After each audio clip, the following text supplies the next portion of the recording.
అయిపోతుంది కదా. BC declaration ఇచ్చారు, బీసీ మహా సదస్సులో ఆయన పాల్గొన్నారు, మొత్తం అధ్యయనం చేశారు. అధ్యయనం చేసిన తర్వాత బీసీలకు సంబంధించిన కార్పొరేషన్లు ఏర్పాటు చేశారు. ఎస్, ఖచ్చితంగా దాన్ని ఎవరు కూడా కాదంటారు. కార్పొరేషన్లు ఏర్పాటు చేసి ఉచ్చ విగ్రహాలుగా పెట్టారు కదా, మరి మీరే కదా దానికి ఆజ్యం పోసింది. రిజర్వేషన్లకు సంబంధించినటువంటి అంశంలో మాట్లాడలేదు కదా. బీసీలకు ఇచ్చినటువంటి నిధులను ఇతర పెన్షన్లు ఇస్తే పెన్షన్లలో కూడా సామాజిక వర్గాల వారీగా సెగ్రిగేట్ చేసి ఈ కులాలకు ఇన్ని నిధులు ఇచ్చామని చెప్పినటువంటి పరిస్థితి గతంలో చూసాం కదా మనం. మరి మీరు బీసీలకు చేసింది ఏంటి? సరే, మీరు ఇందాక ఎలివేషన్ భారీగా ఇచ్చారు, జననేత మహానేత అని చెప్పేసి జగన్మోహన్ రెడ్డి గారికి ఇచ్చారు. బీసీలకు సంబంధించి ఆయన చేసింది ఏందో చెప్పండి. ఆయన చేసినన్ని కూడా ఇక్కడ ఫెయిల్యూర్ కనిపిస్తున్నాయి కదా సార్. కేబినెట్ లో గాని అన్ని పదవుల్లో కూడా ఈ యొక్క బీసీలకు ఖచ్చితంగా వాళ్ళ యొక్క ప్రాధాన్యత ప్రకారం చేస్తారు. అట్లాగే చట్టసభల్లో వీళ్ళకి రిజర్వేషన్ కావాలని చెప్పి ప్రైవేట్ బిల్లు పెట్టించినటువంటి ఘనత జగన్మోహన్ రెడ్డి గారికి దొరుకుతుంది. ఆ రోజు ఈ తోక పార్టీలు ఎక్కడ మాట్లాడిన సందర్భం లేదు పార్లమెంట్ అంశంలో కూడా. అట్లాగే బీసీల కోసం చిత్తశుద్ధితోటి ఎమ్మెల్సీలు కానీ ఎంపీలు అండి, పార్లమెంట్ ఎంపీ అంటేనే భయపడేటటువంటి పరిస్థితుల్లో ఆర్ కృష్ణయ్య గారిని తీసుకొచ్చి ఎంపీగా రాజ్యసభకు పంపించారు. అట్లాగే మోపిదేవి వెంకటరమణ గారు, పిల్లి సుభాష్ చంద్రబోస్ గారు, అట్లాగే బేద మస్తాన్ రావు గారిని, ఇట్లాంటి వ్యక్తులందరూ కూడా రాజ్యసభకు పంపించారే. అది కాదా సాధికారత అంటే? ఎమ్మెల్సీలకు ఎంతమందినండి?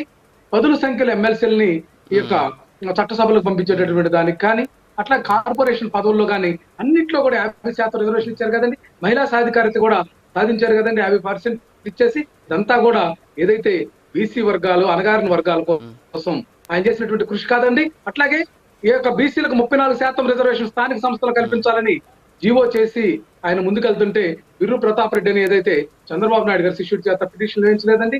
అంతెందుకండి, అసలు బీసీలకు అన్యాయం జరగటానికి లేకపోతే ఈ బడ్జెట్ లోటు కారణం ఎవరండి? అనాలోచిత నిర్ణయాల చంద్రబాబు గారు కాదండి. తాత్కాలిక నిర్మాణాల పేరుతోటి ఈ యొక్క సంపదను అంతా కూడా వృధా చేసినటువంటి పరిస్థితి ఉంది కదండి. అదే డీబీటీ పద్ధతిలో కరోనాను ఎదుర్కొని కూడా 2.5 సంవత్సరాలు 2,72,000 కోట్లు ఈ యొక్క అణగారిన వర్గాలకు అర్హులైనటువంటి వాళ్ళకే కదండి జగన్మోహన్ రెడ్డి గారు పంచింది. అట్లాగే డీబీటీ నాన్ డీబీటీ పద్ధతిలో చేదుడు కానీ మహిళలకు ఇచ్చినటువంటి ప్రతి ఒక్క హామీని నెరవేరిస్తే అది సగభాగం ఉన్నటువంటి బీసీలకి చెందిందా లేదనేది బీసీలకు తెలుసండి. ఈ రోజు ఆలోచిస్తున్నారు. అట్లాగే రామచంద్ర యాదవ్ ఆయన వైసీపీ కొమ్ముగా వస్తున్నాడు అనే విధంగా టీడీపీ ప్రతినిధి మాట్లాడటం సిగ్గుచేటు. ఆయన మీరు ఇచ్చినటువంటి హామీలు ఏదైతే బీసీ డిక్లరేషన్ పేరుతోటి బీసీలకు చెప్పారు, బీసీ రక్షణ చట్టం అని చెప్పారు, అట్లాగే బీసీ సప్లై 30,000 కోట్లు 2 సంవత్సరాలు అవుతుంది.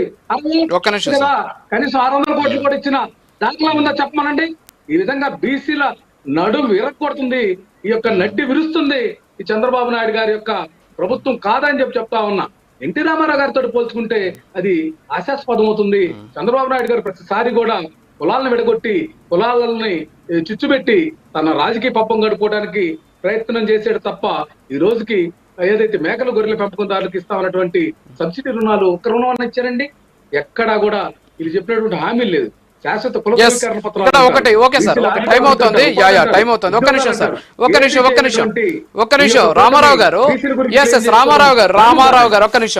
ఒక్క నిమిషం మీరు కార్పొరేషన్లు ఇచ్చామన్నారు. కార్పొరేషన్లు ఇచ్చామన్నారు. ఎంపీలు అంటే భయపడేటటువంటి సందర్భంలో బీసీలకు ఎంపీలు ఇచ్చామని చెప్పేసి కొంతమంది పేర్లు మీరు చెప్పారు. బీదా మస్తాన్ రావు గారికి ఎందుకు ఇచ్చారో మీకు తెలుసు. తర్వాత వచ్చేసి కృష్ణయ్య గారికి ఎందుకు ఇచ్చారో మీకు తెలుసు. సరే, ఇవన్నీ కూడా పక్కన పెడితే మీ హయాంలోనే ఇదే రామచంద్ర యాదవ్ ఇంటి మీద ఏ స్థాయిలో దాడి జరిగింది? దాదాపు 3 గంటల నుంచి 4 గంటల వరకు మీ పార్టీకి సంబంధించినటువంటి కొంతమంది నాయకులు ఆయన ఇంటి మీద పడి